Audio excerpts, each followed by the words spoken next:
Welcome to math की यात्रा online में सभी दोस्तों का स्वागत है।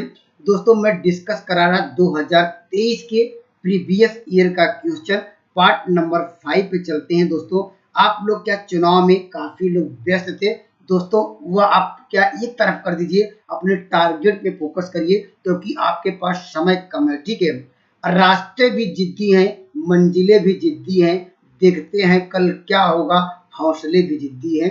आइए चलते मैं क्वेश्चन की तरफ एकदम बेहतरीन तरीके से डिस्कस कराता हूं, आप उसको नोट डाउन कर लीजिए, पेपर बैठते हैं, निश्चित रूप से काफी हेल्पफुल होगा अच्छे मार्क दिलाने में। चलता हूं क्वेश्चन की ओर। आइए दोस्तों मैं इस सवाल पर डिस्कस करता हूं। दोस्तों ये तो हमने एमएससी में पढ़ा हुआ था, पार्शियल डिफरेंशियल इक्वेशन, इस तरह का सवाल दोस्तों अब इसमें ज्यादा टफ नहीं है, बस आपको जनरल फार्मूला आपको याद है तो सवाल को आसानी से आंसर दे पाएंगे। क्योंकि हम लोग जानते हैं इसका जनरल फार्म क्या होता था, इसको हम लोग क्या लिखते थे कैपिटल ए। ठीक है, आप यहाँ पर लिखते थे डेल, यहाँ पर डेल स्क्वायर यू अपान क्या लिखते थे यहाँ पर डेल एक्स स्क्वायर। ठीक है, प्लस यहाँ पर करते थे 2b, इसको नोट डाउन करिएगा क्योंकि आने वाला एग्जाम भी इस तरह का सवाल दोबारा पूछ सकता है। यहाँ पर क्या लिखेंगे डेल एक्स, क्या लिखेंगे यहाँ पर डेल वाई। ठीक है, और प्लस लिखेंगे यहाँ पर क्या होता था यहाँ पर सी, यहाँ पर डेल स्क्वायर क्या लिखेंगे यहाँ पर u अपान क्या लिखेंगे डेल वाई स्क्वायर, प्लस इस तरह चलता रहेगा। ठीक है, यहाँ पर इस तरह हम आगे क्या लिखेंगे लिख सकते हैं d, यहाँ पर क्या del u upon del x, plus यहाँ पर d के बाद क्या आएगा e, यहाँ पर लिखेंगे डेल, यहाँ b अपान क्या लिखेंगे डेल y, यहाँ इक्वल टू क्या लिखेंगे, ये स्टैंडर्ड रिजल्ट है, ये जनरल रिजल्ट है, ये तो फार्मूला है। अब दोस्तों बस अंतर क्या, यहाँ पर देखिए ये जो दिया गया यहाँ से यहाँ पर क्या दिया गया, यहाँ पर हम लोग क्या लिए हैं, यहाँ पर del u upon del X square का स्थान क्या है, यहाँ देखिए डबल एक्स है नहीं है, तो इसका मतलब क्या ये फार्मूला, इससे हम मैच कराएंगे। देखिए यहाँ पर डबल, यहाँ पर दिया y, डबल y में डबल डेरिवेटिव, यहाँ पर y के सापेक्ष देखिए ये दिख रहा है। ठीक है, यहाँ पर देखिए इस सवाल का उत्तर तो एक लाइन में दे पाएंगे, और देखिए सारी वैल्यू अब क्योंकि दिख नहीं रही है, ये वैल्यू देखिए अब मुझे क्या मिला, कंपेयर करेंगे तो ए की वैल्यू का कंपेयर किया जाए a इक्वल टू 1 मिलेगा। ठीक है, b मतलब क्या देखिए एक्स वाई, यहाँ पर del X upon del X Y हमारे इक्वेशन में दिख नहीं रहा, या ऐसा कह सकते हैं b बराबर आपको 0 दिख रहा है। ठीक है, अगर c बराबर कंपेयर किया जाए तो c बराबर आपको माइनस क्या मिल जाएगा एक्स स्क्वायर वाई। ठीक है, देखिए ये हमने जब भी आपको क्या इलिप्टिक पूछे या पैराबोलिक या हाइपरबोलिक पूछे तो आप क्या निकालिएगा, यहाँ पर याद रखिएगा बी स्क्वायर माइनस क्या लिखेंगे 4 क्या लिखेंगे AC। ठीक है, अगर ये ग्रेटर देन 0 हुआ, क्या हुआ दोस्तों, यह क्या हुआ, अगर ये ग्रेटर देन 0 हुआ तो दोस्तों क्या होगा, वह अति परवलय होगा, हाइपरबोलिक होगा। हम चेक करते हैं, देखिए बी स्क्वायर मतलब क्या 0 का स्क्वायर करेंगे 0। ठीक है, माइनस या 4 तो फार्मूले में a की वैल्यू 1, c की वैल्यू क्या है -1, माइनस फार्मूले में तो आपको मिल जाएगा एक्स स्क्वायर वाई स्क्वायर, ये ग्रेटर देन 0। और ये पहले से कह दिया कि यहाँ पर एक्स और वाई ये क्या ग्रेटर देन 0 है, इसका मतलब जो d की यहाँ पर या d समझ सकते हैं, वो डिस्क्रिमिनेंट समझ सकते हैं। यहाँ पर इसकी वैल्यू क्या आएगी, ये ऑलवेज ग्रेटर देन 0 आएगी, या ऐसा कह सकते हैं एक्स स्क्वायर क्या होगा, ये y है, यहाँ पर वाई स्क्वायर नहीं है तो यहाँ पर कह सकते हैं ये ऑलवेज ग्रेटर देन 0। इस कंडीशन को जब होल्ड करेगा वह उसके आगे पैराबोलिक होगा, याद रखिएगा। इससे भी आपको 2-3 सवाल देखने को मिले हैं, हो सकता है आने वाले एग्जाम में भी मिलेंगे। ठीक है, अगर दोस्त ये पैराबोलिक कब होता, अगर हम बात करते हैं, ये तो आपका क्वेश्चन का आंसर आ गया, ये पैराबोलिक कब होता उसको भी नोट डाउन करिए। अगर बी स्क्वायर माइनस यहाँ पर क्या था 4AC इक्वल टू अगर 0 मिलता है, ठीक है क्या मिलता है, इसको नोट डाउन करिए, वह क्या होगा, वह परवलय या कह सकते हैं परवली या पैराबोलिक होगा, इसको भी नोट डाउन करिए। ठीक है, और यहाँ पर दीर्घवृत्त कब होगा, दीर्घवृत्ति कब होगा, इलिप्टिकल कब होगा, उसको भी नोट डाउन करिए। तो लिखेंगे बी स्क्वायर माइनस 4AC क्या होगा लेस देन 0। यही 3 कंडीशन आप याद रखिएगा जब भी यहाँ पर, और हमेशा किसकी जरूरत पड़ेगी, आपको डबल डेरिवेटिव आपको निकालना पर पार्शियली एक्स स्क्वायर, और यहाँ पर क्या double derivative X and Y, और डबल डेरिवेटिव क्या वाई स्क्वायर यहाँ पर देखा। इससे यही जब भी हम ये चेक करते हैं इसी की जरूरत पड़ती है कंसेप्ट आपका क्लियर हो गया होगा, इसको नोट डाउन कर सकते हैं। ठीक है, आइए मैं अगले सवाल पे चलता हूँ। देखिए अगर दोस्तों आपने कंसेप्ट समझ लिया होगा, इस सवाल का भी उत्तर आसान तरीके से दे पाएंगे, क्योंकि यहाँ पूछ रहा ये कह रहा ये भी कह रहा पैराबोलिक है। पैराबोलिक के लिए मुझे क्या चाहिए, ए बी सी का मान, ए का मान जानते हैं यू यहाँ पर है, यहाँ पर डबल एक्स है, इसका कोफिशिएंट आपको मिलेगा ए का मान। ठीक है, क्या लिखेंगे एक्स स्क्वायर वाई माइनस 1। ठीक है, और बी का मान यह हम जानते हैं, यहाँ जिसमें एक्स वाई का मान था ये, यहाँ यू एक्स वाई है, इसलिए जानते हैं ये बी का कोफिशिएंट होगा ये, तो यहाँ पर आपको माइनस क्या मिलेगा, एक्स क्या होगा वाई स्क्वायर माइनस 1। और जानते हैं सी बराबर हम आपको डिस्कस कराए थे, यहाँ पर इसकी वैल्यू यहाँ पर क्या यू वाई का जो कोफिशिएंट होगा वाई लिखेंगे वाई माइनस 1। अब कह रहा ये पैराबोलिक है, पैराबोलिक का कंडीशन आप जानते हैं, अभी हमने आपको डिस्कस भी कराया, इसको नोट डाउन कर सकते हैं। इसकी वैल्यू क्या होगी, ये ऑलवेज ग्रेटर देन 0 होगी। ठीक है, स्क्वायर करेंगे, देखिए स्क्वायर करेंगे आपको मिल जाएगा एक्स स्क्वायर, यहाँ पर वाई स्क्वायर माइनस क्या होगा इसका होल स्क्वायर बी स्क्वायर, यहाँ पर 4a की वैल्यू क्या है एक्स स्क्वायर वाई माइनस 1 है। और दोस्तों यहाँ पर क्या होगा आपको मिल जाएगा ये भी मल्टीप्लाई कर सकते हैं, यहाँ पर आपको मिल जाएगा, यहाँ पर तो आपको मिल जाएगा y का इसका होल स्क्वायर, ये क्या होगा ग्रेटर देन 0। अगर देखिए यहाँ पर दोनों में क्या कॉमन हो जाएगा, एक्स स्क्वायर हम लोग कॉमन ले सकते हैं, तो आपको वाई स्क्वायर माइनस 1 का होल स्क्वायर 4 क्या हो जाएगा, ये आपको मिल जाएगा एक्स स्क्वायर वाई, यहाँ पर वाई माइनस 1 का होल स्क्वायर, ये ग्रेटर देन क्या होगा ये 0। ठीक है, इसका मतलब क्या है, वह देखिए यहाँ पर क्या, इसका मतलब क्या, हमने यहाँ एक्स स्क्वायर यहाँ पर बाहर निकल रहा है, यह कर सकते हैं यहाँ पर तो ऑप्शन नंबर क्या होगा बी राइट आंसर होगा। या ऐसा कर सकते हैं एक समझने के लिए, यहाँ x बराबर ये कर सकते हैं, यहाँ पर 0 तो नहीं है, x क्या यहाँ पर है ऑलवेज ग्रेटर देन 0, तो वो क्या होगा आप ये ऐसा हम जानते हैं, अगर x बराबर आपको 0 तो y अक्ष के समांतर होता है, ये कंडीशन हम लोग जानते हैं। लेकिन दोस्तों यहाँ पर क्या है, यहाँ पर 0 तो नहीं हो रहा है दोस्तों, यहाँ पर ऐसा कर सकते हैं ये ग्रेटर देन 0 है, ये y अक्ष पर हो ही रहा है, option number B right answer होगा। कंसेप्ट आपका क्लियर होना चाहिए। ठीक है, आइए दोस्तों मैं इस सवाल पर डिस्कस करता हूं। देखिए ये भी अच्छा सवाल है, इसका भी आपको निकालना पी आई। ठीक है, पी आई कैसे निकालेंगे, कंसेप्ट आपने सीख लिया है, साइन और कास का इस तरह जो भी नंबर थे, लेकिन यहाँ पर ई टू द पावर क्या यहाँ पर जो भी x हो यहाँ पर दिया गया, ई टू द पावर क्या दिया है 2x प्लस क्या दिया है 3y। ठीक है, सेम वही कंसेप्ट जैसे अभी आपको डिस्कस कराया, डी स्क्वायर माइनस क्या लिखेंगे डी डैश का स्क्वायर प्लस क्या लिखेंगे डी यहाँ पर डी डैश।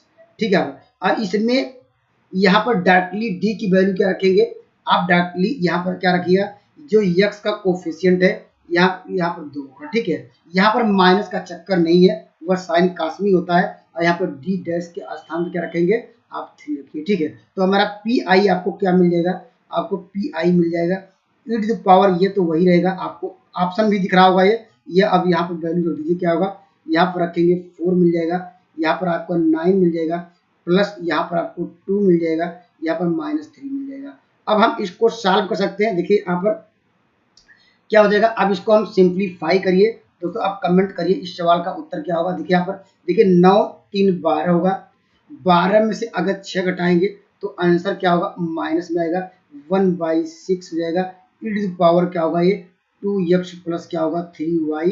कौन सा आंसर मैच किया यहाँ पर, सॉरी यहाँ पर 6 है, यहाँ पर टू द पावर क्या हो जाएगा, कौन सा आंसर मैच किया, ऑप्शन नंबर ये राइट आंसर होगा। बस आपको रूल याद रखनी पड़ेगी, रूल कंसेप्ट क्या है अभी आपको साइन कास का बता दिया, अगर ई टू द पावर के रूप में तो डायरेक्टली यहाँ पर क्या वैल्यू रखते थे, जब 0 न हो, अगर 0 होती, अगर मान लीजिए यहीं पर क्या कर सकते हैं, अगर नीचे वाली यहाँ पर डिनोमिनेटर अर्थात हर 0 होता, कमेंट करिएगा उसके लिए कौन सा नियम अप्लाई करते हैं। आइए मैं अगले सवाल की चलता हूँ। दोस्तों ये भी फार्मूला बेस्ड सवाल है दोस्तों, बहुत इजी क्वेश्चन आते हैं, आपको फार्मूला आपको क्लियर हो। ठीक है, देखिए यहाँ पर हम जानते हैं ये किसकी वैल्यू है, ये P की वैल्यू है दोस्तों, ये जानते हैं Q की वैल्यू होती है, हम फार्मूला क्या जानते हैं ये आपको याद होगा। यहाँ पर हम लिखते थे P, यहाँ पर P क्या लिखते थे, यहाँ पर स्मॉल p कर सकते थे। ठीक है, यहाँ पर स्मॉल p, उसके बाद यहाँ पर लिखते थे Q, यहाँ पर small q equal to R लिखते थे। ठीक है, इस पे इसके हम क्या लिखते थे, इसका हल कैसे लिखते थे, यहाँ पर dx अपान p लिखते थे, यहाँ पर इक्वल टू dy अपान क्या लिखते थे, यहाँ पर dy अपान क्या लिखते थे q लिखते थे, उसके बाद डी यहाँ पर जेड वाई क्या लिखते थे, यहाँ लिखिए डी एक्स अपान जो यहाँ पर इसका कोफिशियंट है, ठीक है, इसका कोफिशियंट आपको दिया है एक्स, क्या होगा वाई माइनस जेड, यहाँ पर इक्वल टू लिखेंगे डी वाई, यहाँ पर किसका कोफिशियंट, यहाँ पर लिखेंगे इसका कोफिशियंट, ठीक है, यहाँ पर इसका कोफिशियंट, ये दोस्तों ये वाई होना चाहिए, यहाँ गलत है, यहाँ पर क्या लिखेंगे, यहाँ पर ये सब गलत दिया गया, यहाँ पर होना चाहिए del Z upon del X होना चाहिए, ठीक है, यहाँ पर नोट डाउन करिएगा, यहाँ ये सब एरर है, लेकिन आप del Z upon del X है, यहाँ पर डेल जेड अपान क्या है डेल वाई है, इसको नोट डाउन करिए, उसकी वैल्यू ही क्या होती है, यहाँ पर पी होती है, यहाँ आप लोग पढ़े याद होगा, ठीक है, तो यहाँ पर क्या लिखेंगे वाई लिखेंगे Z minus X equal to क्या होगा, यहाँ पर लिखते थे यहाँ पर डी जेड, या इसकी वैल्यू कैपिटल आर की वैल्यू हम लोग क्या लेते हैं यहाँ पर जो दिया है X minus Y minus Z. अब देखिए आप क्या कर सकते हैं, अगर सबको देखिए इसको ऐसे कर सकते हैं X plus Y plus plus Z, सबको हमने क्या कर दिया जोड़ दिया, ठीक है, तो जब ऊपर ऊपर जोड़ेंगे तो नीचे नीचे जोड़ेंगे, देखिए एक्स वाई सब जोड़ेंगे, देखिए X Y negative sign plus आएगा वाई जेड प्लस में, तो इसकी वैल्यू 0 हो जाएगी, यहाँ से आप जानते हैं इसका इंटीग्रेशन कर सकते हैं, तो आपको मिल जाएगा एक्स प्लस क्या होगा वाई प्लस क्या होगा जेड इक्वल टू यहाँ पर कांस्टेंट C1, पहला इंटीग्रेशन, ये आंसर आपको मैच होना चाहिए, तो ऑप्शन नंबर देखिए ए में पहला दिया है, ठीक है। सेकंड कैसे लिख सकते हैं, सेकंड में दोस्तों इसको देखिए ऐसे भी कर सकते हैं, अगर यहाँ एक्स जो हटाए इसको 1/x कर सकते हैं, इसको 1/y कर सकते हैं, y हटा के यहाँ पर 1/y कैसा कर सकते हैं, यहाँ पर z कर सकते हैं, अब फिर वही जोड़ेंगे, फिर जोड़ेंगे क्या आएगा, आप जानते हैं ये बाई एक्स होगा, यहाँ पर बाई एक्स होगा, फिर बाई एक्स होगा इक्वल टू 0, ये हम जानते हैं ये कैसे हो जाएगा, इंटीग्रेट करेंगे फिर तो जानते हैं ये हो जाएगा लाग एक्स वाई जेड हो जाएगा इक्वल टू लाग सी हो जाएगा, या C2 मान लेंगे, तो यहाँ पर आपको मिल जाएगा एक्स वाई जेड बराबर C2। थोड़ा मैं जल्दी में किया हूँ दोस्तों, ऐसे आपको जल्दी में करना ही पड़ेगा जब आपको कंसेप्ट क्लियर रहता है, ठीक है। तो इस सवाल का उत्तर ऑप्शन नंबर क्या होगा, ये राइट आंसर होगा। आइए दोस्तों मैं इस सवाल पर डिस्कस करता, ये भी अच्छा सवाल है, लेकिन दोस्तों टाइम टेकन वाला सवाल है, क्योंकि आपके पास समय होना चाहिए, या दोस्त फार्मूला आपको याद होना चाहिए किसका, चारपीट्स इक्वेशन का जो एक्सिलरी इक्वेशन होता था उसको समीकरणों को याद रखेंगे, ठीक है। तो पहले यह बराबर सपोज कर लेते हैं, आपको दिया गया जेड माइनस क्या लिखा गया यहाँ पर पी क्यू, ठीक है। अब यहाँ से हम क्या निकालेंगे, पहले यहाँ से अब हम निकालेंगे, आप यहाँ पर देखिए, आप मैं डायरेक्ट फॉर्मूला देखिए, चारपीट्स का जो इक्वेशन था हम लोग जानते हैं डीपी अपान क्या होता था, यहाँ पर डेल एफ बाई क्या लिखेंगे डेल एक्स प्लस यहाँ पर लिखेंगे पी, यहाँ पर लिखेंगे डेल एफ बाई क्या लिखते थे यहाँ पर डेल जेड लिखते थे, ठीक है, इक्वल टू, अब देखिए डॉट डॉट यहाँ पर करेंगे, उसी प्रकार वाई वाला लिखेंगे, अब डॉट डॉट हम डायरेक्टली यहाँ पर चलते हैं, इक्वल टू लिखते थे डी एक्स अपान, और पोर्शन में छोड़ दिया है माइनस क्या लिखते थे डेल एफ क्या लिखते थे यहाँ पर पी के साथ डेल एफ बाई क्या लिखते थे यहाँ पर डेल पी लिखते थे, ठीक है, यहाँ पर इक्वल टू यहाँ पर लिखा जाता था यहाँ पर डी वाई इक्वल टू यहाँ पर आप लिखते थे माइनस क्यू, यहाँ पर डेल एफ अपान क्या लिखते थे यहाँ पर डेल क्यू, ठीक है, यहाँ पर उसके बाद यहाँ पर लिखते थे यहाँ पर जो भी इस तरह जीरो कर सकते, ठीक है। देखिए यहाँ पर देखिए अगर हम बात किया जाए यहाँ से इसकी वैल्यू निकाला जाए, ठीक है, यहाँ पर अगर इसकी वैल्यू देखिए यहाँ पर डीपी अपान क्या नहीं सकता है del F by del X, यहाँ पर दिख नहीं रहा है, इसका मतलब 0 प्लस यहाँ पर del F by del Z, जानते हैं इसको हम पार्शियली डिफरेंशिएट करेंगे, क्या आएगा जानते हैं 1 आएगा, तो यहाँ पर आपको पी मिल जाएगा, ठीक है, इक्वल टू, अब देखिए ये वाला लेते हैं, देखिए डी एक्स अपान क्या होगा यहाँ del F upon del P निकालेंगे, क्या आएगा यहाँ पर del F upon del P, इसका 0, यहाँ पर डेल क्या होगा माइनस क्यू, माइनस फार्मूले में तो क्या होगा ये क्यू क्या हो जाएगा क्यू कट जाएगा, यहाँ देखिए क्या मिलेगा एक इक्वेशन, आपको अगर इसको इंटीग्रेट आसानी से कर सकते हैं तो आपको P यहाँ पर बराबर क्या मिलेगा आपको, या ऐसा कर सकते हैं P बराबर क्या होगा x प्लस कांस्टेंट ए लिख सकते हैं, ठीक है। अब जानते हैं सिमिलरली करके क्या लिख सकते हैं, जैसे P बराबर x प्लस ए है, तो दोस्तों यहाँ पर सिमिलरली क्या लिखा जाता है, लिखा सकता है यहाँ पर Q बराबर y प्लस बी लिख सकते हैं यहाँ पर, क्योंकि यहाँ पर जिस प्रकार हमने ये लिखा, ठीक है, क्योंकि ये वैल्यू लेते हैं यहाँ पर ये वैल्यू उसके पास डेल क्यू अपान जैसे यहाँ पर ये लिखे फार्मूला सबको याद होगा, ठीक है। तो सवाल का उत्तर क्या होगा, जेड बराबर क्या होगा यहाँ पर पी क्यू का मान हम लोगों ने निकाल दिया, इसी में रख दीजिए, तो आपको हो जाएगा एक्स प्लस ए और होगा वाई प्लस क्या होगा बी होगा, तो इस सवाल का उत्तर कौन सा मिलेगा? यहाँ पर क्या, यहाँ पर अलग अलग कांस्टेंट होता है, इसको सही कर लीजिएगा। ऑप्शन नंबर क्या होगा इसका? यहाँ पर सी या डी मान लीजिए, यहाँ डी मानते हैं, ये राइट आंसर होगा। कंसेप्ट आपका क्लियर हो गया होगा, ठीक है। आइए मैं अगले सवाल की चलता हूँ। देखिए यहाँ पर, देखिए ये तो आसान क्वेश्चन, इस सवाल का उत्तर तो सब जानते होंगे डायरेक्टली, ठीक है। यहाँ पर जानते हैं, यहाँ पर fourth root of the unity की बात करता है। हम लोग पढ़े cube roots of the unity पढ़ते हैं, वो भी प्रोडक्ट के रूप में काम करता है, अर्थात क्या मल्टीप्लिकेशन के रूप में काम करता है। ये दोस्तों ये फॉर्म एबेलियन ग्रुप होता है, या ऐसे समझ सकते हैं। देखिए इसका पावर 1 बाई क्या लीजिए, यहाँ पर 4 लीजिए, यहाँ इक्वल टू एक्स मान लीजिए, ठीक है, या एक्स पावर 4 यहाँ पर माइनस, यहाँ पर इक्वल टू 0। अगर इसको सिंप्लीफाई करेंगे एक्स स्क्वायर प्लस 1 होगा, यहाँ पर ब्रैकेट में एक्स स्क्वायर माइनस 1 होगा। इसके रूट्स क्या आएंगे? ये रूट्स क्या आएंगे? यहाँ पर जानते हैं 1, यहाँ पर एक अगला -1, एक आयोटा माइनस आयोटा, ठीक है। अब दोस्तों यह मल्टीप्लिकेशन के रूप में एबेलियन ग्रुप होता है, आप लोग ऐसे जानते भी, बना भी सकते हैं। यहाँ लिखेंगे 1 -1, यहाँ पर लिखेंगे आयोटा और यहाँ पर माइनस आयोटा। फिर यही हम लोग क्रॉस मल्टीप्लाई चेक करते थे, यहाँ पर एबेलियन ग्रुप की सारी प्रॉपर्टी को होल्ड करता है, यहाँ पर क्या, विथ रिस्पेक्ट टू यहाँ पर मल्टीप्लिकेशन, ठीक है। Option number C right answer होगा, ये सबको पता होगा, ठीक है। यहाँ पर आइए मैं अगले सवाल चलता है। देखिए यह हिंदी में है, जो लोग हिंदी में देखना चाहते हैं देख लीजिए। यहाँ पर ए एबेलियन ग्रुप है विथ रिस्पेक्ट टू मल्टीप्लिकेशन, ठीक है। देखिए दोस्तों इस सवाल का उत्तर दीजिए, ये दोस्तों काफी इंपॉर्टेंट सवाल है दोस्तों, ऐसे सवाल आपको देखने को जरूर मिलेंगे। इसका कंसेप्ट बताइए, इसका कंसेप्ट क्या होगा? देखिए यह वास्तव में, देखिए आपको यह आप बात करेंगे, यहाँ पर पहला आंसर क्यों नहीं हुआ इस पे भी डिस्कस करेंगे, ठीक है। पहला आंसर इसलिए नहीं हुआ, अगर यहाँ पर आप देखिए कांची फर्स्ट क्या यहाँ पर है, इसका जो थ्योरम क्या होता है आप लोग जानते हैं, अगर नहीं जानते लिखिएगा। देखिए अगर लिखेंगे लिमिट क्या होगा है, अगर यहाँ पर n टेंड्स टू इंफिनिटी हो, ठीक है, और यहाँ पर ए एन यहाँ पर इक्वल टू एल आए, ठीक है। एंड अगर मान लीजिए यहाँ पर लिमिट फिर आए, लिमिट क्या हो जाएगी, यहाँ पर n टेंड्स टू इंफिनिटी आए, अगर ये वैल्यू यहाँ पर क्या a1 plus a2 plus dot dot क्या a3 डॉट डॉट क्या, ये डॉट डॉट क्या कहाँ तक जाएंगे, an तक जाएंगे, ठीक है, an तक जाएंगे, इसकी वैल्यू यह आया, ठीक है। तो यह कंडीशन क्या कहलाती है दोस्तों, यह क्या, देखिए यहाँ एडिशन के रूप में ऐसा समझ सकते हैं, an तक हमने जोड़ा एडिशन के रूप में।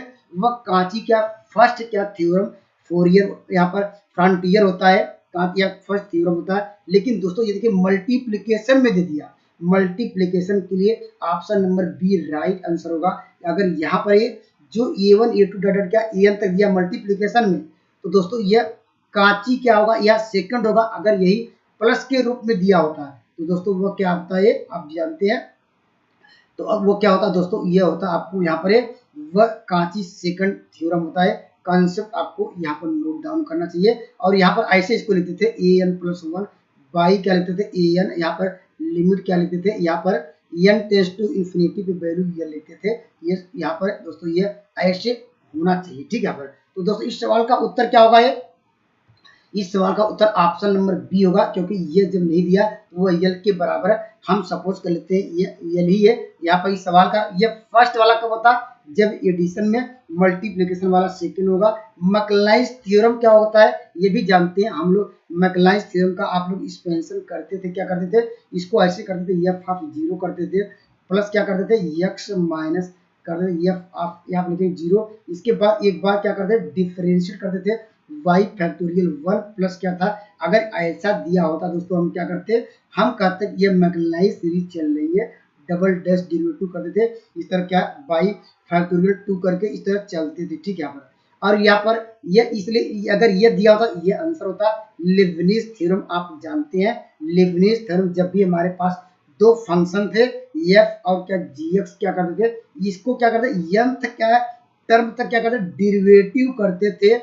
यहाँ पर दोनों फंक्शनों का, यहाँ पर लीबनिज़ थ्योरम, इसलिए यहाँ पर दो फंक्शन की बात तो किया, लेकिन यहाँ पर डेरिवेटिव की बात ऐसा कुछ किया ही नहीं, तो लीबनिज़ थ्योरम भी नहीं होगा। ऑप्शन नंबर इसका क्या होगा, बी राइट आंसर होगा। तो ये नोट डाउन करिए। तो मान लीजिए ये जो कंसेप्ट है इसमें नहीं तो फिर हो सकता है यहाँ पर फिर यहीं पर ये जो कंडीशन दे दिया जाए, यहाँ पर a1 a2 a3 यहाँ प्लस के रूप में दिया जाए, और दोस्तों यह नहीं, यह आपको दिया जाएगा लीबनिज़ थ्योरम। यहाँ पर सॉरी यहाँ गलत बैठ गया है, यहाँ पर यह दोस्तों यहाँ पर कहेगा डेरिवेटिव के फॉर्म में तो लेबनिज थ्योरम होगा। ठीक है, आइए मैं अगले सवाल पे चलता हूँ। यहाँ पर वही इसका इंग्लिश पोर्शन है।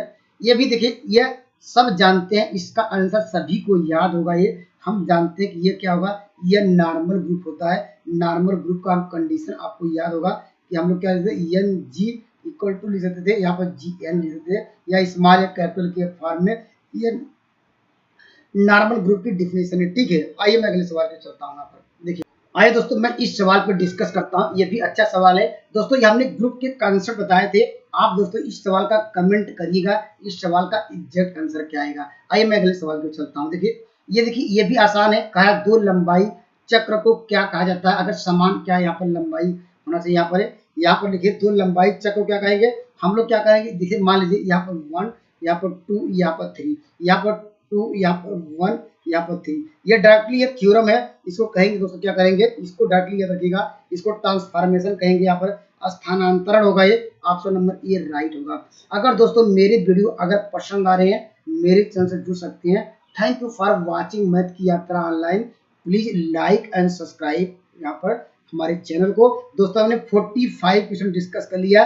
धीरे धीरे क्या है, टॉप 100 क्वेश्चन तक हम लोग डिस्कस करेंगे। अभी 55 क्वेश्चन और डिस्कस करेंगे। इस प्रकार इसका टोटल एक समरी डालेंगे यहाँ पर 2020 का, एक साथ में 100 क्वेश्चन और एक साथ 100 क्वेश्चन किसका, 2023 वाला। तो निश्चित रूप से पढ़ के जाइएगा, पेपर आपका अच्छा हुआ। तब तक के लिए जय हिंद।